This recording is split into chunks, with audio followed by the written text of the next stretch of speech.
Facebook এবং YouTube এবং টিকটকের মধ্যে ভাইরাল একজন আছে যার নাম হলো ওমর। তার কথাগুলো যুবকেরা ফলো করে এবং শেয়ারও দেয়, কপি লিঙ্ক করে করে ফর ইউর মধ্যে নিয়ে যায়, ভাইরাল করে দেয়।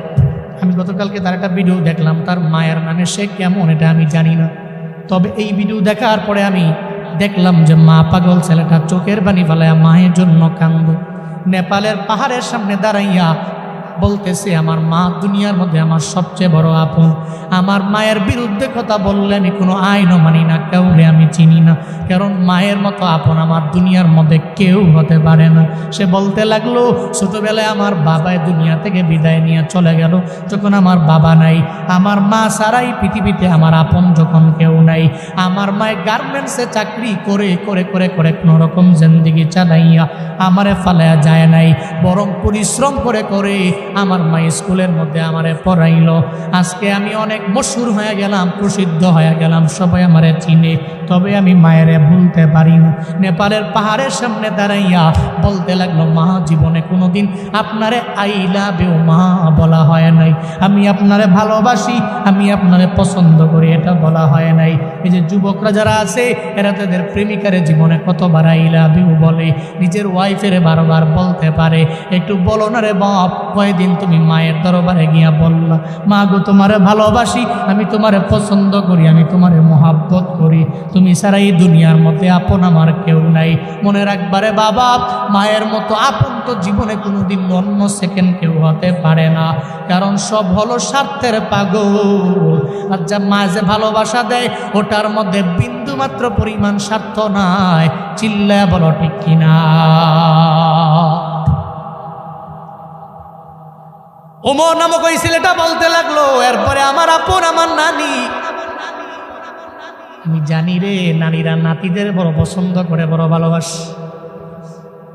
নানার বাড়িতে গেলে নানি ঠান্ডা পানি দিয়া শীতের দিনে পিঠা পুলি বানা, নাতির জন্য বসে থাকে, কি পরিমাণে মায়া করে, কি মহাব্বত করে। সে বলতে লাগলো, আমার নানিও আমার জন্য এত পরিমাণে অবদান, যদি জীবনে কোনোদিন একটা হেরিয়ার গাড়ি আমি কিনতে পারি, আমার মায়েরে ওঠামো, আমার নানিরে ওঠামো। যুবকেরা তোমরা অন্যান্য বিষয়গুলো টিকটক দেখা দেখে অন্যজনরে ফলো করো, তবে এটা কেন ফলো করো না? জীবনে কোনো দিন আইফোনের জন্য, বাইকের জন্য, টাকার জন্য তুমি তোমার মায়ের মনের মধ্যে আঘাত দিতে পারো না রে বাপ, তোমার বাবার মনের মধ্যে আঘাত দিতে পারো না, কারণ এরা যদি বদদুয়া দিয়া দেয়, এদের মনের মধ্যে যদি কষ্ট ঢুইকা যায়, বুলেট মিস হয়ে যেতে পারে। জীবনে কোনোদিন এই বদদুয়া এবং দোয়া মিস হতে পারে না। যেই মা বাবা দোয়া করলে আল্লাহ কবুল করে নেয়, জীবনে কোনোদিন ওই মা বাবার সাথে অন্যায় করা যাবে না, মা বাবার মনের মধ্যে আঘাত দেওয়া যাবে না রে বাপ। এদের থেকে তুমি দোয়া নিয়ে আগায়া যাও। মনে রাখবা, আব্বা আম্মা দুনিয়া থেকে যার বিদায় নিল, বড় এতিম হয়ে গেছে, ওর সাথেও জীবনে কোনোদিন কোনো অন্যায় আচরণ করা যাবে না, কারণ ওর মনটা তো এমনিতেই ভেঙ্গে চুরে চুরমার হয়ে গেছে। নবীজি মসজিদে নববী থেকে বের হয়ে একদিন বিকেলবেলা খেলার মাঠের কিনারা দিয়ে আমার মায়া নবী যখন যায়, খেলার মাঠের কিনারার মধ্যে দাঁড়াইয়া একজনে চোখের পানি ফালায়া ফালায়া কান্না করে, ছোট্ট একটা বালক, বয়স অনেক বেশি না, ছোট মানুষ। মায়ার নবী ডেকে বলে, ও ছেলে রে, কেন তুমি কান্দো, কেন কান্দো, কেন খেলার মাঠের মধ্যে যাও না, কেন খেলো না, আমারে বলো না। সঙ্গে সঙ্গে ছেলেটা আমার মায়ার নবীরে জানায়া দেয়, নবী খেলার মাঠের মধ্যে আমি যাই না কেন জানে, খেলার মাঠে গেলে আমার মায়ের কথা মনে পড়ে, আব্বার কথা মনে পড়ে, সব মনে পড়ে গেলে খেলতে পারি না, খেলার মাঠে যেতে পারি না। খেলার মাঠের কিনারায় দাঁড়ায় দাঁড়ায় কান্দি, কেন জানেন? কারণ আমার এই দুনিয়াতে মাও নাই, আমার বাবাও নাই, আমার ঘরও নাই, আমার বাড়িও নাই। মনে রাখবেন রে বাবা, একটা সন্তানের যখন বাবা হারায়া যায়, ওরা যদি কেউ জিজ্ঞাসা তোমার বাবা আসেনি, বলতে পারে, স্বাচ্ছন্দ্যে বলতে পারে আমার বাবা নাই, ইজি ফিল হয়। যদি একটা ছোট্ট বাচ্চার মা নাই, যদি মা হারায় ফেলে, ওরা যদি জিগাও তোমার মা আসেনি, দেখবেন তার বুকটা ফেটে চুরমার হয়ে যায়। এতটুকু বলতে পারে না যে আমার মা দুনিয়ায় নাই। ছোট্ট একটা বালকের মাও নাই, বাবাও নাই, কেউ নাই, ঘরও নাই, বাড়িও নাই। আমার মায়ার নবীর দরবারে বলতে লাগলেন, নবী গো, আমার মাও নাই, আমার বাবাও নাই, ঘরও নাই, বাড়িও নাই। নবী কয়, সন্তান রে, আমি এতিমের কদর পরিপূর্ণ দিতে পারি, আমার সঙ্গে আয় না। এতিমটাকে নিয়ে আম্মা জান আয়েশার ঘরের মধ্যে নবী নিয়ে গেল। মায়ার নবী যায় বলে, আয়েশা,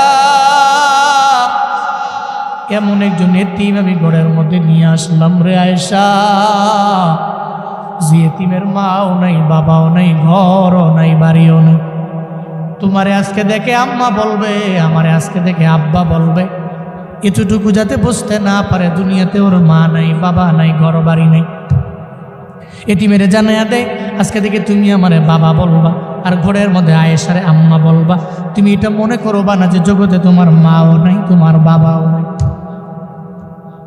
নবীজি সঙ্গে সঙ্গে এতিমটার বিষয়ে কথা বলে, আর পরে এতিমটারে সুন্দর কাপড় পরায়া দেয় আম্মা জান আয়েশা। কাপড়টা পরায়া দেওয়ার পরে মায়ার নবী যখন এতিমেরে নিয়ে যায়, আর আঙ্গুল দিয়া দইরা দইরা আমার মায়ার নবী তারে বুঝায়, এতিম রে, কেন তোমারে আমি কদর করলাম, কেন ঘরের মধ্যে নিয়ে আসলাম জানোনি? কেন আমারে বাবা বলার জন্য বলি, জান আয়েশারে আম্মা বলার জন্য বলি জানো? আমি এতিম রে, এতিমের কদর আমি পরিপূর্ণ দিতে পারি, কারণ জগতে আমার বাবার কেমন চেহারা আমি দেখি নাই। দুনিয়াতে আসার পরে 6 বছর বয়সে আমি মারে হারাইছি। দুনিয়াতে যত এতিম আছে সমস্ত এতিমের লিডার আমার মায়ার নবী। মায়ার নবীর ছোটবেলার কাহিনী। এই ময়দানে এমন কোন নবীর উম্মত নাই যে জানে না। দুধমা হালিমার ঘরের মধ্যে আমার মায়ার নবী বড় হলেন। ওই জায়গা থেকে যখন মা আমেনার ঘরের মধ্যে, নিজ গৃহের মধ্যে যখন আমার মায়ার নবী আসলেন, হঠাৎ করে একদিন খেলাধুলা করার জন্য না খেলা দেখার জন্য নবী যায়। ঘর থেকে বের হয়ে যখন খেলার মাঠের কিনারায় গিয়ে দাঁড়ায় যায়, নবী খেলে না। নবী তাকায় দেখে ছেলেরা কেমনে খেলাধুলা করে। মাঠের কিনারার মধ্যে দাঁড়াইয়া একটা পর্যায়ে সন্ধ্যা হয়ে গেল, নবী বাড়ির মধ্যে যায় না। সব শিশুরা এক এক করে বাড়ির মধ্যে চলে গেল, নবী যায় না। ওদিকে মা আমেনা চিন্তায় পড়ে গেলেন, সন্ধ্যা হয়ে গেল, কেন আমার ছেলে বাড়ির মধ্যে আসে না? মা আমেনা ঘর থেকে দরওয়াজাটা ওপেন করে বের হয়ে তাকায় দেখে শিশুরা খেলার মাঠ থেকে খেলাধুলা করে বাড়ির মধ্যে চলে যায়। কয়, শিশুরা রে, মুহাম্মদের দেখছো নি? আমি মারে জানাও। কয়, মুহাম্মদের চিনি না, তবে দেখছি খেলার মাঠের কিনারায় দাঁড়াইয়া কে যেন চোখের পানি ফালায়া ফালায়া ফালায়া কান্দে। কে যেন চোখের পানি ফালায়া কান্দে। মা আমেনা তো বুঝতে বাকি নাই, এটা আমার মুহাম্মদ ছাড়া কেউ হতে পারে? মুহাম্মদ। মা আমেনা ঘর থেকে বের হয়ে চলে গেলেন, খেলার মাঠের কিনারার মধ্যে গেলেন। যা বলে, মুহাম্মদ রে, ও বাবা, মুহাম্মদ রে, ও বাবা, বল তোরে কে মারলো? আমি মায়েরে বল না। মায়ার নবী জানায়া দে, মা আমার কেউ আমারে মারে নাই, কেউ আঘাত করে নাই, কেউ মারছে, জন্য আমি কান্দি না। সন্ধ্যা চলে আসার পরে সব ছেলেরা এদের বাবার আদর পায়া বাড়ির মধ্যে যেতে পারে। প্রতিদিন আমি খেলার মাঠের কিনারার মধ্যে দাঁড়ায়া থাকি। আমার বাবাই কেন আসে না? কেন আমার বাবাই গালের মধ্যে আমার চুমু দেয় না? আমার বাবা আমারে কাঁধে কেন নেয় না? আমার বাবা আমারে সঙ্গে করে লইয়া কেন বাড়ির মধ্যে নিয়ে যায় না? এই জন্য বাবারে মিস কইরা কইরা চোখের পানি ফালায় কান্না করি। কি অপরাধ আমি বাবার সঙ্গে করলাম? কেন আমার বাবা আমার দরবারে আসে না? সন্তানকে যেই পরিমাণ মহাব্বত করে একটা বাবা হয়, এই যে ময়দানে যে বাবারা আসলেন, ছেলের জন্য নিজের জীবন পর্যন্ত দিয়া দেন। দিনরাত পরিশ্রম করে কারখানায় এত কাজ, এত পরিশ্রম করলেন কার জন্য? কই ছেলের জন্য, মেয়ের জন্য করি।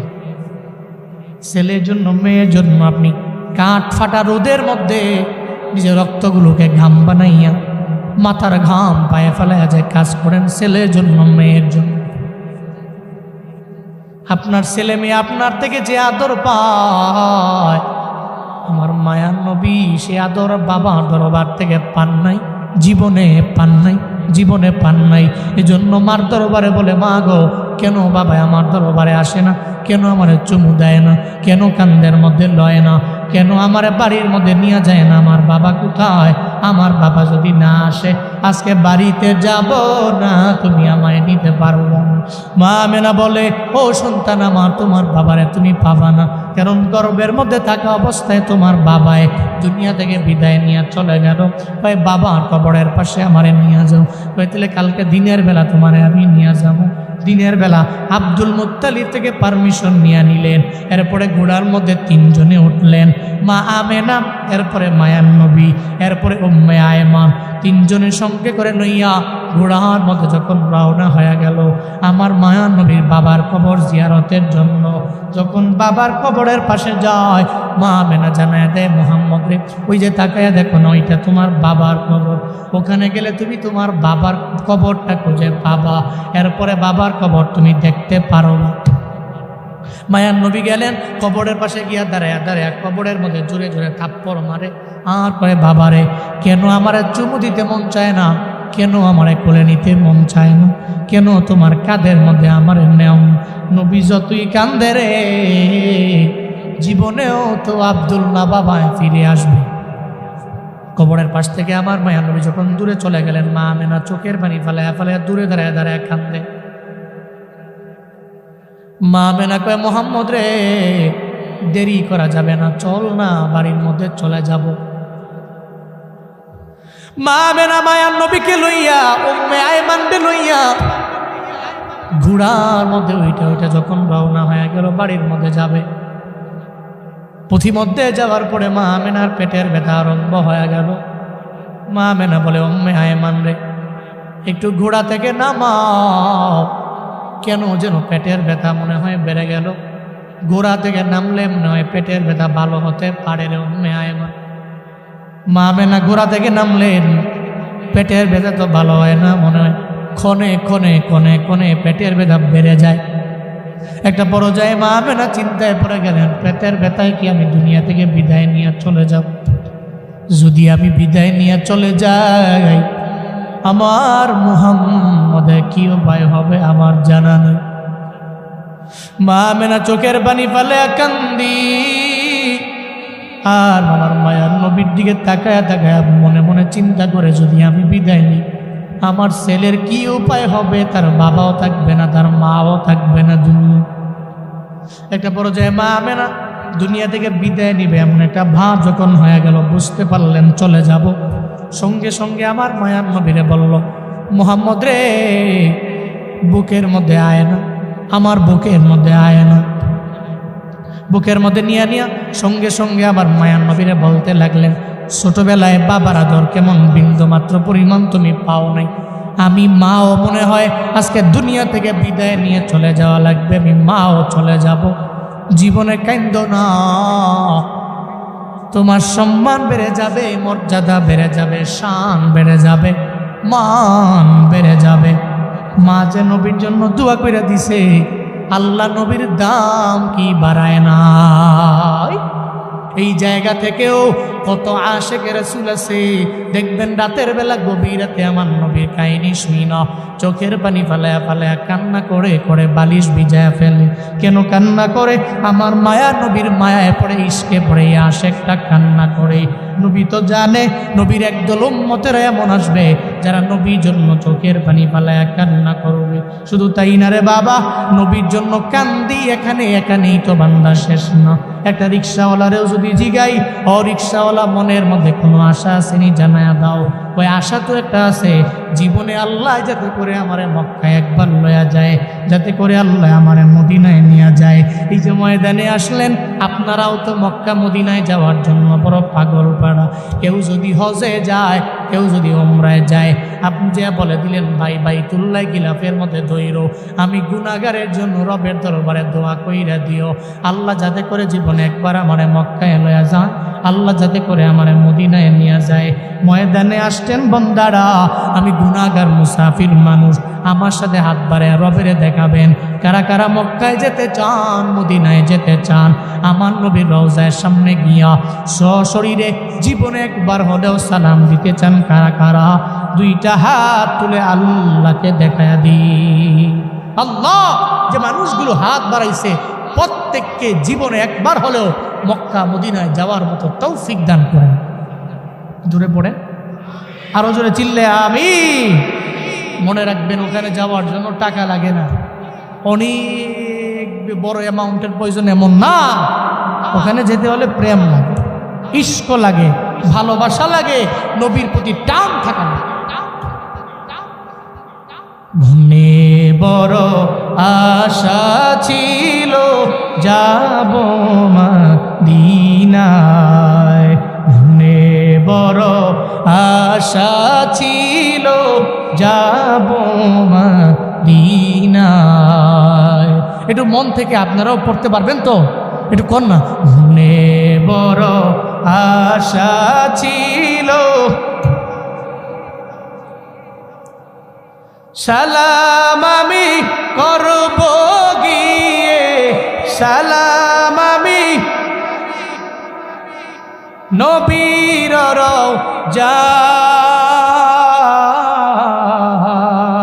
রওজায়। মনে বড় আশা ছিল, মনে বড় আশা ছিল, আরব সাগর পারি দিব, নাই কই আমার তরি পাখি নয় তো উড়ে যাব জানাতে করি। আমার আশায় আছি সম্বল নাই, আশায় আছি করি কেউ পায়।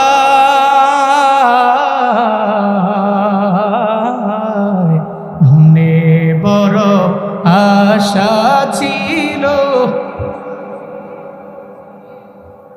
মনে বড় আশা ছিল।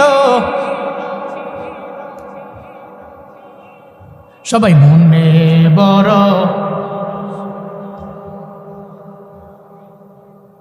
আল্লাহ জীবনে একবার হলেও মক্কা মদিনায় যাওয়ার মতো তৌফিক প্রত্যেকটা নবীর উম্মতকে দান করেন। জোরে পড়েন আমিন, আর একটু আওয়াজ করে পড়েন আল্লাহুম্মা আমিন। নবীজি কানলেন কেন? উম্মতের জন্য। জিবরাইলকে বলছেন আগে আল্লাহর কাছে যাও না, দেখো আল্লাহ কি বলে। উম্মতের চিন্তায় কান দিয়ে আমি চলে যাওয়ার পরে আমার উম্মতের জিম্মাদারির দায়িত্ব কে নিবে আগে জানবো, শুনবো, পারমিশন দিব কি দিব না এরপরে বলবো। জিবরাইল চলে গেলেন রবের দরবারে, যায় বলে আল্লাহ গো, আপনার নবী তো পারমিশন দেয় না, অনুমতি দেয় না। কি বলে আমার নবী? আপনার নবী বলতে চায় চলে যাওয়ার পরে, নবীর চলে যাওয়ার পরে উম্মতের জিম্মাদারির দায়িত্ব কে নিয়ে নিবে শুনবার চায়। আল্লাহ কয় জিবরাইল আমার নবীর দরবারে দূরায়া যাও, নবীরে গিয়া জানায়া দেও নবীর চলে যাওয়ার পরে নবীর উম্মতের জিম্মাদারির দায়িত্ব আমি আল্লাহ সাহাবীরে দিব না, তাবিঈনরে দিব না, তাবিঈনরে দিব না, দুনিয়ার কোনো পীরেরে দিব না, ডোনাল্ড ট্রাম্পের হাতে হবে না। নবীর উম্মতের জিম্মাদারির দায়িত্ব আমি আল্লাহ স্বয়ং নিজেই নিয়ে নিলাম। শুধু তাই না, ও জিবরাইল আমার নবীর দরবারে যা জানায়া দাও, আমার নবীরে গিয়া বলে দাও নবীর উম্মতের আগে কেউ জান্নাতে ঢুকতে পারবে না। চিল্লায় পড়া যাবে কি মারহাবা? নবীর উম্মতের আগে কেউ জান্নাতে ঢুকার প্রবেশাধিকার। আল্লাহ জান্নাত যেদিন বানাইছেন জান্নাতের দরওয়াজার মধ্যে একজন দারোয়ান রাখছে। দারোয়ান যখন দরওয়াজার মধ্যে দাঁড়ানো, আল্লাহ পাক জানায়া দিলেন এই জান্নাতের ভিতরে প্রথমবার ঢুকবে আমার নবী, এরপরে আমার নবীর উম্মতেরা। অন্য কোন নবী আর নবীর উম্মতেরা আমার নবীর উম্মতের আগে জান্নাতের মধ্যে ঢুকতে পারবে না। হাসরের ময়দানে আমার মায়ার নবী মাকামে মাহমুদের মধ্যে সিজদায় পড়ে পড়ে আমার মায়ার নবী যখন কান্না করবে, আল্লাহ পাক সেদিন বলবে নবী মাথা উঠান, এরপরে উম্মতের যারে মন চায় সুপারিশ করে নিয়ে যান। উম্মতদেরকে ধরে ধরে ধরে ধরে জান্নাতের দরওয়াজার সামনে গিয়ে যখন দাঁড়ায় যাব, দরওয়াজার সামনে দাঁড়ানোর পরে দারোয়ান বলবে, কি আপনি, কি আপনার পরিচয় বলেন না? আমি মুহাম্মদ সাল্লাল্লাহু আলাইহি ওয়াসাল্লাম উম্মতদেরকে নিয়ে জান্নাতে ঢোকার জন্য দরওয়াজায় দাঁড়াইলাম। কয় নবী, আপনার জন্যই তো জান্নাত যেদিন থেকে আল্লাহ বানাইছেন ওদিন থেকেই দরওয়াজার মধ্যে আমি দাঁড়ায় রইলাম, আপনার জন্য ওয়েটিংয়ে আছি। উম্মতের নিয়ে দরওয়াজার সামনে আইসা দাঁড়ায়া গেলেন। এখন জান্নাতের 8টা দরওয়াজা আপনার জন্য ওপেন করে দিলাম, আপনার জন্য খুলে দিলাম। যেই দরওয়াজা দিয়া মন চায় ওই দরওয়াজা দিয়েই জান্নাতে চলে যায়। নবী আগে যাবে, নবীর উম্মতেরা মানে আমরা যাব, এরপরে অন্যান্য নবীরা ধারাবাহিকভাবে অন্যান্য নবী এবং নবীর উম্মতেরা জান্নাতে ঢুকবে। নবীরে কি দেন নাই? নবীর কোন দৌলতটা আছে যে আল্লাহ নবীকে দেন নাই? শুধু তাই না, আল্লাহ পাক আমার মায়া নবীর সব জায়গায় আল্লাহ কেমন ভাবে খুশি করে বান্দা মনোযোগের কান লাগায় শুই না যায়। তাইফের ময়দানে আমার মায়ার নবী যে গেলেন দাওয়াত দেওয়ার জন্য, নবীর হাতে একজন ব্যক্তিও কালেমা তো পড়ে না, আবার আমার নবীর উপরে পাথর দিয়ে আঘাত করে। এই ব্যাপারে এমন কোন নবীর উম্মত নাই যে এই ব্যাপারে জানে না। তাইফের ময়দানে আমার মায়ার নবী সারা দিন লাগাইয়া কালেমা দাওয়াত দেয়, কিন্তু নবীর হাতে কেউ কালেমা পড়ে নাই। উল্টা আমার নবীরে মারধর করলো, পাথর মারলো, রক্তাক্ত করে ফেললো। এমন একটা হালাতে ফজরের সময়, রাত যখন শেষ হয়ে গেল ফজরের নামাজে, আমার মায়ার নবী নিজে দাঁড়ায় গেলেন, তিলাওয়াত করতে লাগলেন। নবী নিজে নিজে তিলাওয়াত করা হালাতে একটা পর্যায়ে আমার মায়ার নবী ওই সময় যখন তার কণ্ঠ মোবারক দিয়া যখন তিলাওয়াত করতে লাগলেন, যেই তিলাওয়াতের মধ্যে এত পরিমাণে মাজা, এত পরিমাণে মায়া, যেই নবীর হাতে একজন মানুষ কালেমা পড়ে মুসলমান হতে পারেন নাই। তায়েফের ময়দানে দিন চলে গেল, রাতও চলে গেল। ফজরের নামাজে নবী উনার কণ্ঠ মোবারক দিয়া তিলাওয়াত করতে দেরি, একদল জিন আমার নবীর পাশে আইসা দাঁড়ায়া যায়। যখন তিলাওয়াত শুনতে পায়, ওই তিলাওয়াতের মধ্যে বড় মজায় পড়ে গেল। জিনেরা কয়, এই যে উনি যেই রবের কালাম পড়ে, সেই রবের কথা পড়ে, আমরা সমস্ত জিনেরা ওনার পিছনে দাঁড়াইয়া যেই কালাম পড়ে ওই কালামের রবের প্রতি ঈমান আনলাম। চিল্লায়া পড়া যাবে কি মারহাবা? ফজরের নামাজ পড়া নবীজি সালাম ফিরায়া চোখের পানি ফেলায় কাঁদতেছে আর আল্লাহকে বলে, আল্লাহ আমি তো তায়েফে আসলাম, একজন ব্যক্তিও কালেমা পড়ে মুসলমান হলো না। কষ্ট নিয়ে নই বসে আছেন। আল্লাহ কয়, জিবরাইল নবীজি কান্দে করে কান্দে কেন, উদ্বিগ্ন কেন, চিন্তায় কেন? নবীজি বলো। জিবরাইল পাঠালেন, জিবরাইল নবীর কাছে আসলেন। নবীকে এসে বলে, আপনি কাঁদছেন কেন? কয়, একজনও কালেমা পড়ে নাই। একজন মানুষ কালেমা পড়ে নাই তো কি হয়েছে? একটু আগে ফজরের নামাজে যেই তিলাওয়াত করছেন ওই তিলাওয়াতের মায়ায় পইরা একদল জিন আপনার হাতে অদৃশ্যেই কালেমা পড়ে মুসলমান হয়ে গেছে। নবীজি হেসে দিলেন, নবীজির কান্না বন্ধ হয়ে গেল। কে বন্ধ করেছেন? কে কে?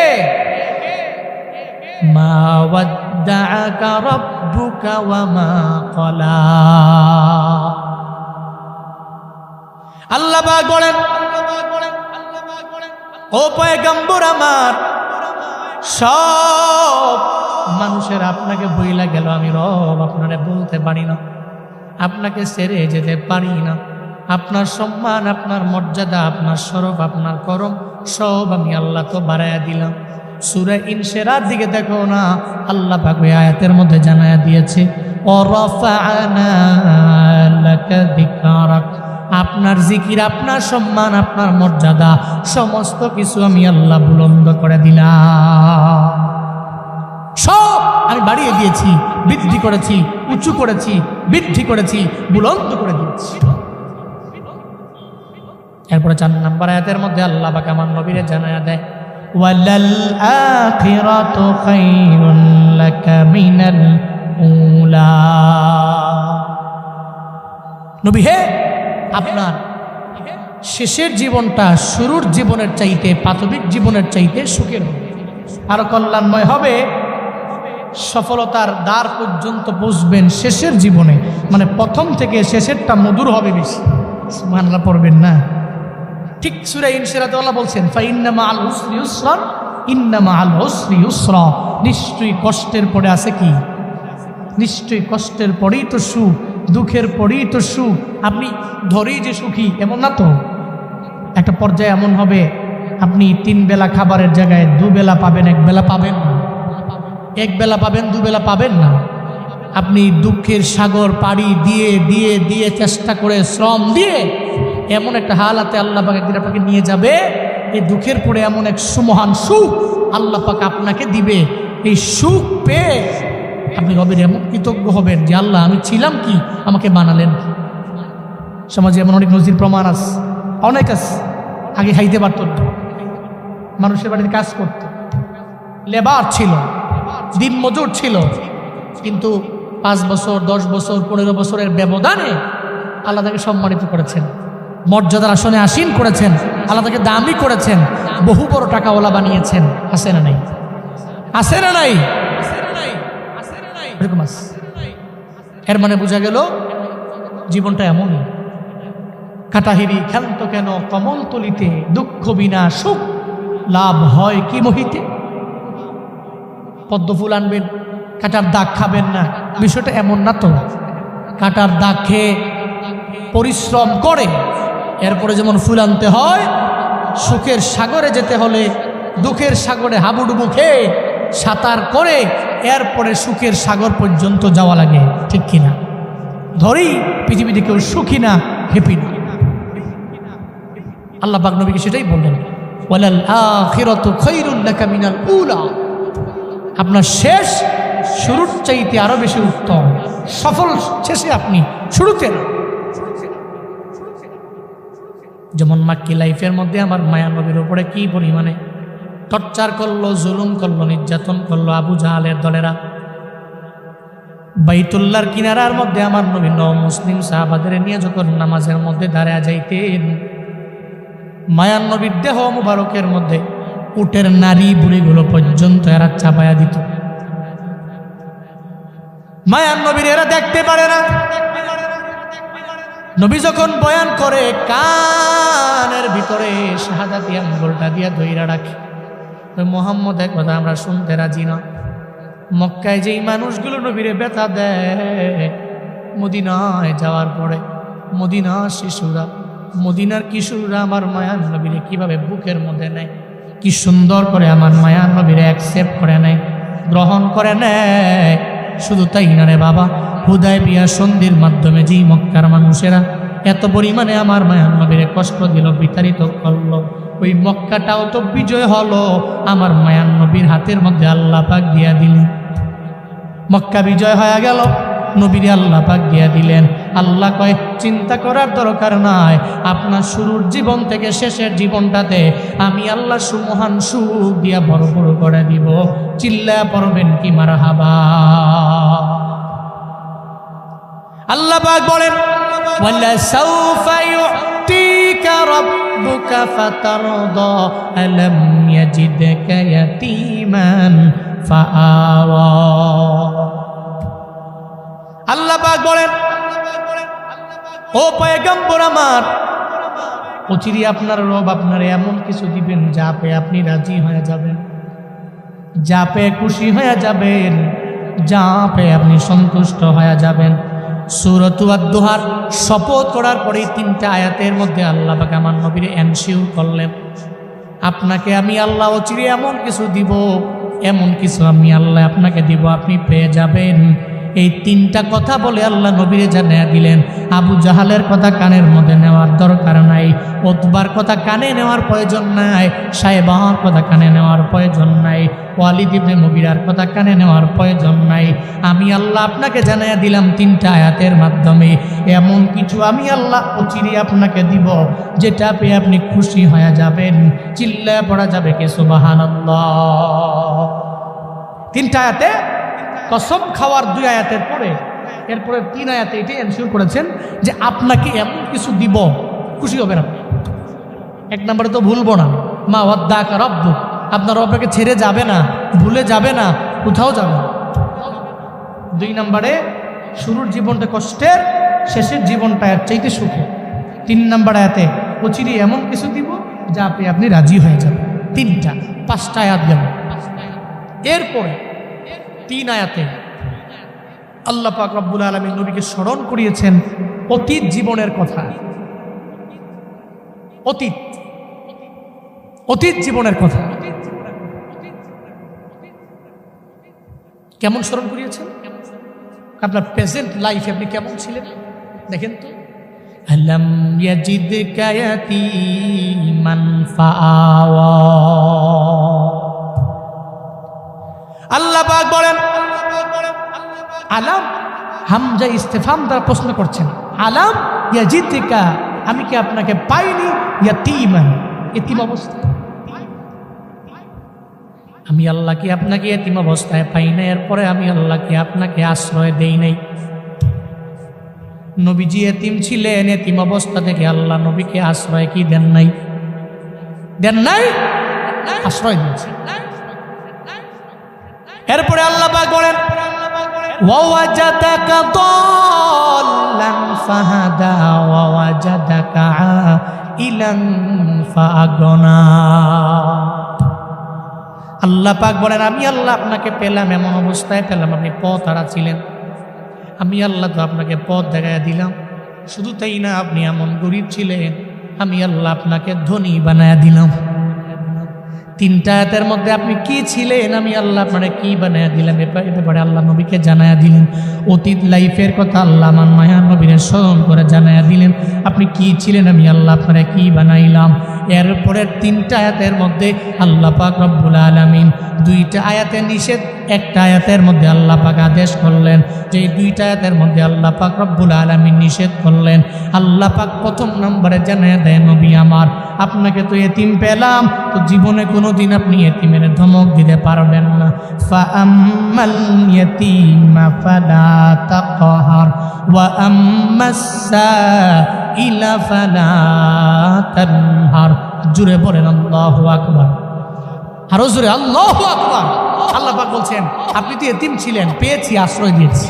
আপনি গরিব ছিলেন, ধনী বানিয়েছি। পথ হারা ছিলেন, পথ দেখিয়েছি। এখন কাজ কি জানেন? 1 নম্বর কাজ হলো, জীবনে কোনোদিন কোনো এতিমের ধমক দেওয়া যাবে। নবীজি ওনার লাইফে কোনো একটা এতিমকে দেখার পরে ধমক দিয়েছেন, তাড়িয়ে দিয়েছেন, গালি দিয়েছেন। এ নজির, এ প্রমাণ পৃথিবীর কোনো নাস্তিক সেকুলার দেখাতে পারবে? বরং শত শত হাদিস আছে আমার মায়ার নবী এতিমদের সাথে কেমন আচরণ করলেন। নবীর সামন দিয়ে হাইটে গেছে এতিম, যার মাও নাই, যার বাবাও নাই, নবী তার মাথার মধ্যে হাত বুলান নাই। এমন কোনো প্রমাণ পৃথিবীর কোনো মানুষ প্রমাণ করতে পারবে না। কারণ মায়ার নবী এতিম রে, এতিমের কদর আমার মায়ার নবী পরিপূর্ণ দিতে জানেন। বাবা, এই ময়দানে যারা মা বাবা হারাইছো, এই সমস্ত মা বাবা হারা এতিম, এরা কদর দিতে জানে। আরেকজন এতিমের কদর বোঝে যার মাও নাই, যার বাবাও নাই। কাইন্দো না, কাইন্দো না, তোমার সম্মান বেড়ে যাবে, মর্যাদা বেড়ে যাবে। তুমি মাকে বিদায় দাও, আমি মা মনে হয় বিদায় নিয়ে চলে যাওয়া। তুমি যে কাঁদতে লাগলেন, মা বাবার কবর জিয়ারত করতে যেয়ে কি আপনাকে হারাতে হবে? 2জনকে হারালেন, মা মেনা বিদায় নিলেন। নবীজি আর উম্মে আয়মান ঘোড়ায় চড়ে রওনা হলেন। আসার সময় 3জন, ফিরার সময় কয়জন? 2জন। দাদা আব্দুল মুত্তালিব তো দরওয়াজার সামনে দাঁড়ানো, কখন আমার শিশু নাতি আসবে দাঁড়ানো। তাকায় দেখে দূরে আসতেছে ঘোড়া, কিন্তু ঘোড়ার মধ্যে যাওয়ার সময় বিদায় দিলাম 3জন রে, আওয়ার সময় মাত্র কয়জন? বুঝতে আর বাকি নাই। একজন মোহাম্মদ হারায় ফেলছে, একজন তো আগে হারাইছে, আর একজন হারায় ফেলছে। নবীজি আইসা দাদা আব্দুল মুত্তালিবের বুকের মধ্যে জড়ায় নবী কান্না করেছেন, দাদা আব্বা নাই, আম্মা নাই, কেউ নাই, আমি বলে এতিম হয়ে গেছি। শুধু আপনি আমার প্রটোকল দিতে পারেন, পৃথিবীর কেউ নেই। ওই জায়গা থেকে দাদা দাদা মারা যাওয়ার পরে চাচা আবু তালিব নবীজিকে আশ্রয় দিয়েছেন। আল্লাহ নবীকে সে কথা স্মরণ করিয়েছেন, দোহায় আপনি এতিম ছিলেন, আব্বা আম্মাহারা ছিলেন, ওই জায়গা থেকে আশ্রয়টা আমি আল্লাহ আব্দুল মুত্তালিব এবং চাচা আবু তালেবের মাধ্যমে, এই দুইজনের মাধ্যমে আমি আপনাকে দিয়েছি। চিল্লায়া কি পড়বেন না সুবহানাল্লাহ? জীবনে কোনোদিন এতিমদের ধমক দিবেন না। মায়ার নবী এতিমেরে বলে, এতিম রে, আমার শিশুবেলার কাহিনী তো এমন, এই জন্য আমি এতিমের কদর দিতে পারি। এতিমটারে একটু দূর নিয়ে যাওয়ার পরে বলে, এতিম রে, তুই আমার কাঁধের মধ্যে আয় না, আমার কাঁধের মধ্যে তোরে নিব, এরপরে আমি তোরে মসজিদে নববীর মধ্যে নিয়ে যাব। নবী, আপনি দামি মানুষ, আপনার কাঁধের মধ্যে আমি উঠতে পারবো না, আপনার কাঁধে উঠলে আপনি দামি মানুষ, আল্লাহ রাগান্বিত হয়ে যাবে। নবী কয়, এতিম রে, আমার কাঁধের মধ্যে যদি উঠে যাও, আমার কাঁধে যদি উঠে যাও, আল্লাহ রাগান্বিত হবে না, বরং আল্লাহ আমার প্রতি খুশি হয়ে যাবে। চিল্লায়া পড়া যাবে কি মারহাবা? এতিম তোমার কাঁধে উঠলে আল্লাহ আমার প্রতি রাজি হবে।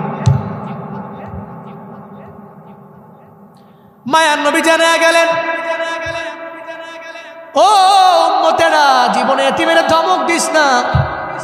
এতিমের পাশে গিয়ে যদি দাঁড়ায়া যাও, আল্লাহ পাক তোমার পাশে গিয়ে দাঁড়ায়া যাবে।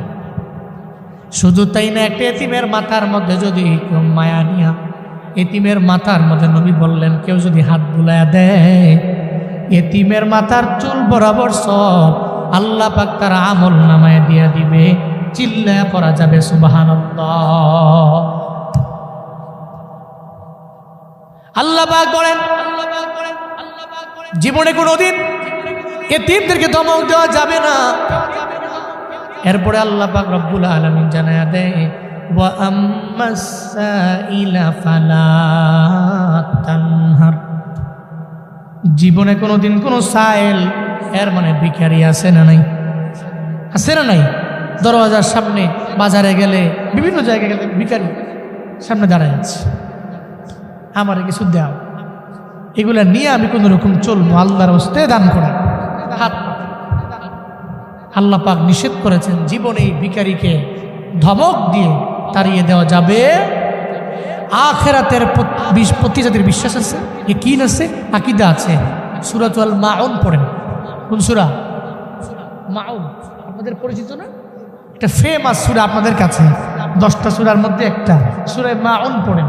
এই সূরা মাউনে আল্লাহ পাক বলেছেন, একমাত্র এতিমদেরকে গলা ধাক্কা দিয়া তাড়ায়া দেয় তারা আখিরাতের দিনের প্রতি মিথ্যা প্রতিপন্ন করে, যারা একমাত্র তারাই আখিরাতের দিনের প্রতি ঈমানও আনে না, আর এরাই এতিমদেরকে ঘাট ধরে ধাক্কা দিয়ে দাঁড়ায়।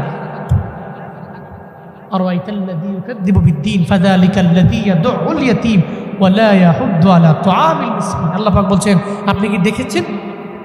আরাইতা আল্লাযী ইউকাযযিবু বিদ্দীন, যে ব্যক্তিটা দিনকে, দ্যাট মিন্স আখিরাতের দিনকে মিথ্যা মনে করে, দেখছেন এদেরকে? এরাই তো তারা। ফাযালিকাল্লাযী ইয়াদউল ইয়াতীম, এরা তো তারাই যারা এতিমদেরকে তো খাওয়ায় নাই, ঘাড় ধরে ধাক্কা দিয়ে এতিমকে বিতাড়িত করে। ওয়ালা ইয়াহুদ্দু আলা তুআমিল মিসকিন, এবং মিসকিনদেরকে খাওয়াইতে নিজেও খাওয়ায় না, আর একজনকে ইন্সপায়ার করে। এই জন্য আখিরাতের দিনের প্রতি ঈমান যাদের আছে, তারা জীবনে কোনোদিন এতিমদেরকে ধমক দিতে পারে, সাইল ভিখারিকে ফিরিয়ে দিতে পারে না, নিঃস্ব অসহায় মানুষের পাশে গিয়ে দাঁড়ায়। এট লাস্ট আয়াতে আল্লাহ পাক রব্বুল আলামিন বলেন, ওয়া আম্মা বিনি'মাতি রাব্বিকা ফাহাদ্দিস। আপনার রব এ জীবনে আপনাকে যা দিয়েছেন, এই সমস্ত কথাগুলো আপনি মানুষের কাছে, নিয়ামতের কথাগুলো বর্ণনা করেন, মানুষের কাছে বলেন। আল্লাহ নবীকে বলার মানে কি? নবীকে বলা মানে উম্মতে মুহাম্মদীকে বলা। নবীকে বলা মানে কি? উম্মতে মুহাম্মদীকে। আমাদের মধ্যে তো এমন আছে, দেখবেন মাঝে মাঝে জিজ্ঞেস করলে, গ্রামে আছে এমন অনেক মুরব্বী, কি মুরব্বী কেমন আছেন, জীবনে কোনোদিন বলে না যে আলহামদুলিল্লাহ ভালো আছে। কেমন আছেন? কি এর ভালা, কোন রকম আছে আর কি, চলি আর এটা বলা যাবে না। মুসলমান আল্লাহ যা নিয়ামত দিয়েছেন এই নিয়ামতের কথা মানুষকে বলেন, খালি দুঃখের কথাগুলো শেয়ার করুন। আল্লাহ যে সুখ দিয়েছেন, অনেক টাকা পয়সা মালিক বানিয়েছেন, এগুলো শেয়ার করি না। নিয়ামতের কথা মানুষকে বলবো, বর্ণনা করবো। আল্লাহ পাক নবীকে আদেশ দিয়েছেন, এর মানে নবীর মাধ্যমে নবীর সমস্ত উম্মতকে আল্লাহ আদেশ দিয়েছেন। আল্লাহ আমাদের সবাইকে নিয়ামতের শুকর আদায় করে মরার তৌফিক দান করেন। জোরে পড়ে না আমিন। আর একটু আওয়াজ করে চিল্লায় পড়তে হবে আমিন। তাহলে সূরাত আদ-দুহা থেকে আমরা শিক্ষা খুঁজে বের করি। 1 নম্বর শিক্ষা হলো আলোর পরে অন্ধকার, অন্ধকারের পরে কি আলো। এর মানে 24 ঘন্টা আলো ভালো লাগবে না, অন্ধকারও ভালো লাগবে না।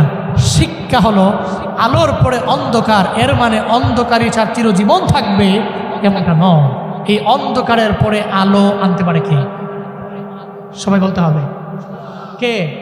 তাহলে জীবনে চলার পথে দুঃখ, কষ্ট, বিপদ, মুসিবত এগুলো ভরপুর হয়ে যাবে, অসুবিধা নেই তো, অসুবিধা নাই।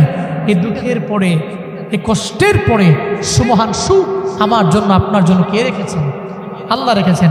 এই চিন্তা 1 নম্বর, এই শিক্ষা বাড়িতে নিয়ে মৃত্যু পর্যন্ত চলবেন। জীবনে বিপদে পড়লে, মুসিবতে পড়লে মনে করবেন আল্লাহ আমারে ফেলাইছেন, তো বিপদ থেকে উত্তরণের পথ তো আল্লাহ বের করতে পারে। আমি আল্লাহর উপর তাওয়াক্কুল কইরা, ভরসা কইরা মুতাওয়াক্কিলিন বান্দাদের অন্তর্ভুক্ত হয়ে চললে হবে। কারণ মা ওয়াদ্দাআকা রাব্বুক ওয়া মা ক্বাল্লা, আল্লাহ যেরকম নবীকে বলছেন ছেড়ে যায় না, তো নবীর উম্মতেরও আল্লাহ ছেড়ে যায় না। বান্দা বিপদে পড়লে ডাকলে ওয়া কানা হাক্কান আলাইনা নাসরুল মুমিনিন, আল্লাহ পাক বলছেন মুমিনদেরকে সাহায্য করা আমি আল্লাহর উপরে ওয়াজিব হয়ে যায়, ওয়াজিব হয়ে যায়। আল্লাহ নিজের প্রতি নিজেরটাই ওয়াজিব। এই জন্য 1 নাম্বার শিক্ষা হলো জীবনে অন্ধকারের জীবন হলে আলো আসবেই আসবে, তবে শর্ত হলো কার উপর ভরসা করব, কার উপরে আল্লাহর উপর তাওয়াক্কুল করে চলবো। এটা 1 নাম্বার সূরাত আদ-দুহা থেকে শিক্ষা আমরা পেলাম। 2 নাম্বার সূরাত আদ-দুহা থেকে শিক্ষা হলো জীবনে কোনোদিন এতিমকে ধমক দেওয়া যাবে না। 3 নাম্বার শিক্ষা পেলাম, যারা সায়েল ভিখারি দরওয়াজার সামনে আসে আমি দিয়ে দিব, ভিক্ষুক দিয়ে দিব, না পারলে আল্লাহকে ওয়াস্তে মাফ করে, নর্মাল ভাবে, লাউডলি না, আস্তে আল্লাহকে ওয়াস্তে মাফ করে। এটা বই না বিদায় করবে, ধমক দিয়া রাগ দেখায়া বলা যাবে না। 3 নাম্বার। 4 নাম্বার শিক্ষা হলো আল্লাহ আমার জিন্দেগিতে যা নিয়ামত দিয়েছেন, এই সমস্ত নিয়ামতের কথা মানুষকে বলবো, ভাই আল্লাহ আমাকে দিয়েছেন, আল্লাহ আমার এটা দিয়েছেন, ওটা দিয়েছেন, আগে গরিব ছিলাম আল্লাহ ধনী বানিয়েছেন, আল্লাহ অনেক নিয়ামত দিয়েছেন, আলহামদুলিল্লাহ বলে শুকর আদায় করব।